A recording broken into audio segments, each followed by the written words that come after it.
Hello guys, we are back with our next lecture. In this lecture, let us go through the next question. Okay, so this question belongs to GATE CSC 2016 set 2 guys. Okay, so the question is in a Ethernet local area network, which of the following is true? So they are asking which of the following is true. Okay, so option A says that a station stops to sense the channel once it starts a transmission. Okay, so a station stops.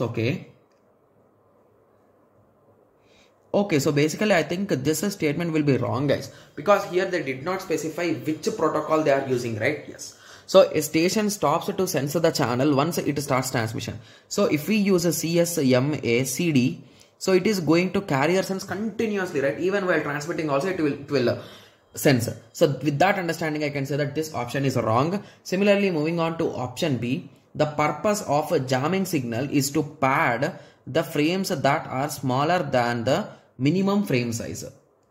Okay, so I think this option is also wrong, right? Yes. So if you recall, why do we exactly use this jamming signal guys?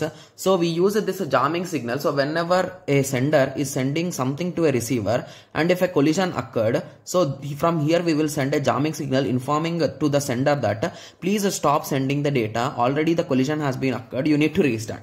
So that is nothing but jamming signal guys. Okay. So moving on to option C, a station continues to transmit the packet even after the collision is detected. Okay, so the same example of CSMA CD guys. So once the channel detects that, okay, so there is a potential chance of collision or it has been occurred, so the channel will immediately stop guys. So with that understanding you can say that option C is also wrong. Moving on to option D, the exponential back-off mechanism reduces the probability of collision on retransmission. Okay, so this option is absolutely correct, because if you recall, we are having a particular pattern, right? So I will be initially starting with k equal to 0, right? Yes. And I will move to k equal to 1. Okay. And my values will range from 0 to 2 power k minus 1. So that is nothing but 0 to 1. So here the probability is 0.5. So when it comes to k equal to 2, the value will be 0 to 3. So here the probability will be 0.5, the chance of collision. So in this way, it will be decreasing exponentially guys. Every time it will become by 2, by 2, by 2, by 2. Got it? Yes. So with that understanding, you can say that option D is the correct answer. Got it? Yes.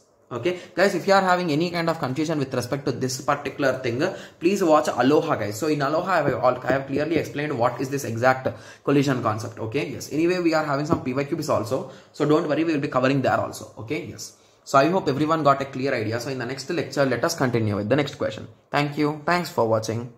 Like, share and subscribe for more awesome videos like this. Thank you.